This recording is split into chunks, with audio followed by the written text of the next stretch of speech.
S AI ತಂತ್ರಜ್ಞಾನವನ್ನು ಬಳಸಿಕೊಂಡು cinema ಇಂಡಸ್ಟ್ರಿನಲ್ಲಿ ಸಾಕಷ್ಟು ಪ್ರಯೋಗಗಳಾಗ್ತಾ ಇದೆ. ಸೊ ಈಗ ಕನ್ನಡ ಇಂಡಸ್ಟ್ರಿಯಲ್ಲೂ ಕೂಡ ಒಂದು ದೊಡ್ಡ ಮಟ್ಟದ ಪ್ರಯೋಗ ಆಗಿದೆ.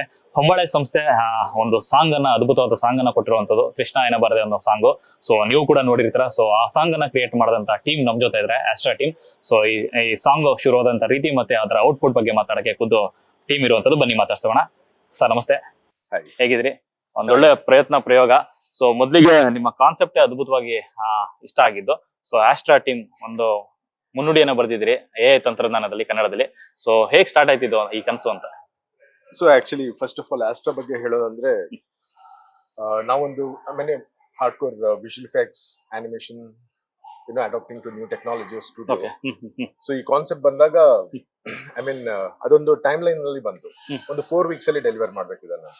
ಸೊ ಏನು ಲೇಟೆಸ್ಟ್ ಟೆಕ್ನಾಲಜಿ ಏನ್ ಅಡಾಪ್ಟ್ ಮಾಡಬಹುದು, ದಟ್ ಎಐ ಎಷ್ಟು ಇವಾಲ್ವ್ ಆಗ್ತಿದೆ ಡೇ ಬೈ ಡೇ. ಸೊ ಹಿಂಗ highest quality in terms of cinematic look and image continuity ಆ ತರ ಹೇಗೆ ಡೆಲಿವರ್ ಮಾಡಬಹುದು ವಿದಿನ್ 4 weeks ಅಂತ we did a brainstorming and then we thought AI is can help us with some solutions to do that. Correct. So ಇದೊಂದು hybrid ತರ pipeline ತರ ಮಾಡಿ AI ಮತ್ತು ನಮ್ಮ ಟ್ರೆಡಿಷನಲ್ ಟೆಕ್ನಾಲಜಿಯನ್ನು ಮಿಕ್ಸ್ ಮಾಡಿರುವಂತ ಹಾಡು.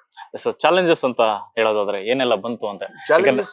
ಚಾಲೆಂಜಸ್ ಅಂದ್ರೆ ಡೆಫಿನೆಟ್ಲಿ ನೋಡಿ, ಒಂದು timeline, how quickly you can do that.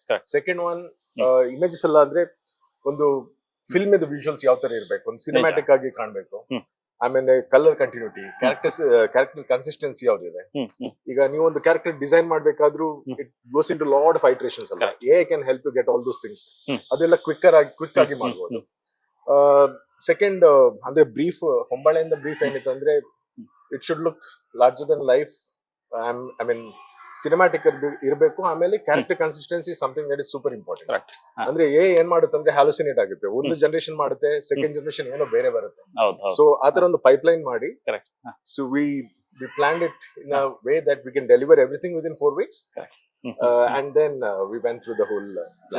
Sir ಏನಲ್ಲೂ ತಪ್ಪುಗಳು ಆಗ್ತಾ ಇರುತ್ತೆ. ಯಾಕಂದ್ರೆ ಏನೋ ಒಂದು ನಾವು ಕೊಟ್ರೆ ಅದು ಕೊಡುವಂತ ಔಟ್ಪುಟ್ ಬೇರೆ ತರ ಇರುತ್ತೆ. ಸೊ ಆ ತರದ ಒಂದು ಸಾಂಗ್ ಒಂದು ಔಟ್ಪುಟ್ ಒಂದು ಫ್ರೇಮ್ ಅಲ್ಲಿ ಈ ತರ ಅದ್ಭುತವಾಗಿದೆ ಅಂದ್ರೆ ನೆಕ್ಸ್ಟ್ ಫ್ರೇಮ್ ಅದೇ ತರ ಇರೋದನ್ನ ನಾವು ನೋಡ್ಕೊಳ್ಳೇಬೇಕು, ಅದನ್ನ ಅಚೀವ್ ಮಾಡ್ಲೇಬೇಕು. ಸೊ ಅಂತ ಚಾಲೆಂಜಸ್ ಆಯ್ತು. ಎಷ್ಟು ಟೈಮ್ ತಗೋತೋ ಮತ್ತೆ ಅದನ್ನ ವರ್ಕ್ ಮಾಡೋದಾಗ್ಲಿ ಏನೋ ಅಂತ. ಕರೆಕ್ಟ್. ಸೊ ನಮ್ಗೆ ಗೊತ್ತಿದ್ದು ಇದು ಡೆಫಿನೆಟ್ಲಿ ತುಂಬಾ ಚಾಲೆಂಜಿಂಗ್ ಆಗಿದೆ ಅಂತ. So what we did was, ನಾವು ಫಸ್ಟ್ ಗೆ ಒಂದು ಅಂದ್ರೆ ಸಿಂಗಲ್ ಫ್ರೇಮ್ಸ್ ಯಾವ ತರ ಈ ಕ್ಯಾರೆಕ್ಟರ್ ಲುಕ್ ಇರುತ್ತೆ, ಈ ಲೊಕೇಶನ್ ಹೆಂಗ್ ಕಾಣುತ್ತೆ. ಸೊ ಆ ಬರೇ ಇಮೇಜಸ್ ಅನ್ನು ಜನರೇಟ್ ಮಾಡಿದ್ವಿ ನಾವು. ಫುಲ್ ಸೀಕ್ವೆನ್ಸ್ ಒಂದು ಲೈನ್ ಅಪ್ ಅಲ್ಲಿ ಹಾಕಿ ನೋಡಿದ್ವಿ, ಕಂಟಿನ್ಯೂಟಿ ಆಗಿ ಬರ್ತಾ ಇದೆಯಾ, ಅಂದ್ರೆ ವಿಜುವಲಿ ಅಪೀಲಿಂಗ್ ಇದೆಯಾ ಅಂತ. Then once Hombale uploaded, we went ahead with the video generation. So definitely multiple iterations ಆಗುತ್ತೆ. ಬಟ್ ಟೀಮ್ ಎಟ್ ಆಸ್ಟ್ರಾ ತುಂಬಾ ಅದ್ಭುತವಾದ ಟೀಮ್ ಇದೆ ನಮ್ಮ ಹತ್ರ, ಎಐ ಟೀಮ್ ಇದೆ.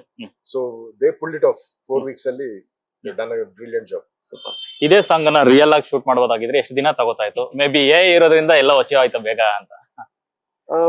ನೋಡಿ, ಅದು ಎರಡು 2 different things ಅಲ್ವಾ. ನೀವು ರಿಯಲ್ ಶೂಟ್ ಮಾಡಿದ್ರೆ it has a different feel, different audience to it. Not audience but it has a different look to it ಅಲ್ವಾ. ಆದ್ರೆ ಎ ಅಲ್ಲಿ ಏನಂದ್ರೆ you can get to see the images quicker. ನೀವು ಬೇಗ ಇಮೇಜಸ್ ಎಲ್ಲ ನೋಡ್ಬೋದು, ವಿಜುವಲ್ಸ್ ನೋಡ್ಬೋದು. ಈ ತರ ಅಂದ್ರೆ ಏನಾದ್ರು ಶಾರ್ಟ್ ಚೇಂಜ್ ಮಾಡ್ಬೇಕಾದ್ರೆ, ಫಾರ್ ಎಕ್ಸಾಂಪಲ್ ಏನಾದ್ರು ಆಂಗಲ್ ಚೇಂಜ್ ಮಾಡ್ಬೇಕು ಆದ್ರೆ ಈ ತರ ಕ್ಯಾರೆಕ್ಟರ್ ಬಿಹೇವಿಯರ್ ಮಾಡ್ತಿದೆ, ನಿಮ್ಗೆ ಅಷ್ಟು ಇಷ್ಟ ಆಗ್ತಿಲ್ಲ ಅದು. ಸೊ ಅದ್ರ ಪರ್ಫಾರ್ಮೆನ್ಸ್ ಚೇಂಜ್ ಮಾಡ್ಬೇಕು. ಆಲ್ ದೋಸ್ ಥಿಂಗ್ಸ್ ಅಲ್ಲ, ನಿಮ್ it's on tip of your fingers. You do the prompt, you have your pipeline going, your technology integrated in it.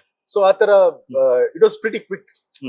And then within that timeline, so the time was of the essence. So our timeline alli using this technology, it was super helpful. But ಕೃಷ್ಣನ ತುಂಬಾ ಚೆನ್ನಾಗಿ create ಮಾಡಿದಿರಾ ಅಂತ comments ಗಳೆಲ್ಲ ನೋಡ್ತಾ ಇದ್ವಿ actually. So ಪಾತ್ರದ creation ಹೇಗ್ ನಡೀತು? ಪಾತ್ರದ ಕ್ರಿಯೇಷನ್ ಅಂದ್ರೆ, so Sumit might be talking our concept ಬಗ್ಗೆ ತುಂಬಾ ಮಾತಾಡ್ಬೋದು, ಯಾಕಂದ್ರೆ ಕಾನ್ಸೆಪ್ಟ್ ಅವರು. ಸೊ ನಮ್ಗೆ ಒಂದು ಬ್ರೀಫಿಂಗ್ ಬಂತು, ಈ ತರ ಬೇಕು. ಸೊ ಎಲ್ಲ ಸೋತ್ ಹೋದಾಗ, ಸಂಪೂರ್ಣ ನೋಡಿರುವಾಗ ಕೃಷ್ಣನನ್ನು ಕರೆಯಬಾರದೆ, ಕೃಷ್ಣ ಎನ್ನಬಾರದೆ ಅನ್ನೋ ಆ ಭಾವನೆಗೆ ಒಂದು ಒತ್ತು ಕೊಡುವಂತ ಹಾಡು ಇದು. ಸೊ ಆ ಫೀಲಿಂಗ್ ಅಲ್ಲಿ ಅಂದ್ರೆ ಕೃಷ್ಣ ನಮ್ಮೊಳಗೆ ನಮ್ ಜೊತೆನೆ ಇರುವ ಒಬ್ಬ ಬರ್ತಾನೆ, ಆ ಹೂಡಿ ಹಾಕಿ ಫಸ್ಟ್ ಬರೋದು ಅಲ್ಲಿಂದ. there was a connection. I think Sunit will explain it much better how it is. ಆ ಕ್ಯಾರೆಕ್ಟರ್ ಅಲ್ಲಿಂದ ಬಂದು ಸ್ವಲ್ಪ ಅಗ್ರೆಸಿವ್ ಆಗಿ ಬರ್ತಾರೆ, ಅಂದ್ರೆ ಟು ಡೆಮಾಲಿಶ್ ದ ಡಿಮೋನ್. ಈಗ ಈಗಿನ ಜಗತ್ತಿನಲ್ಲಿ ಯಾವ್ದು ಡಿಮಾನ್ ಯಾವ್ದು ನೆಗೆಟಿವಿಟಿ ಇದೆ ಹೌದು. ಅದನ್ನ ತೆಗಿಬೇಕಂತ ಬಂದಿರುವ ಕೃಷ್ಣ ನಾನು ತೋರಿಸುವಂತ ಆ ಭಾವ ಬರ್ಬೇಕಂತ ಆತರ ಸ್ವಲ್ಪ ಅಗ್ರೆಸಿವ್ ಆಗಿರುವ ಫೇಸ್ ಅಲ್ಲಿ ಮಾಡಿ ನಾವು ಡಿಸೈನ್ ಮಾಡಿರೋದು. Super sir. ಮೊದಲಿಗೆ ಈ ಒಂದು ಕಾನ್ಸೆಪ್ಟ್ ಅನ್ನ ಹೊಂಬಾಳೆಗೆ ಪಿಚ್ ಮಾಡಿದಾಗ ಅವ್ರ ಕಡೆಯಿಂದ ಬಂದಂತ ರೆಸ್ಪಾನ್ಸ್ ಏನಿದೆ? ಅಲ್ಲ ಈ ಕಾನ್ಸೆಪ್ಟ್ ಬಂದಿರೋದು ಹೊಂಬಳೆ ಆ ಕಡೆಯಿಂದಾನೆ. ಓಕೆ. ಸೊ ಅದೇ ನಾನು ಹೇಳಿದ ಐಡಿಯಾ ಅವ್ರು ಪಿಚ್ ಮಾಡಿದ್ದು, ನಾವು ವಿಜುವಲ್ಸ್ ಅಲ್ಲಿ ಸಪೋರ್ಟ್ ಮಾಡಿದ್ವಿ ಅವ್ರಿಗೆ Oh. ಈ ತರ ವಿಜುವಲ್ಸ್ ಆಗ್ಬೋದು ಅಂತ. Once we got the approval, we went ahead with the separation.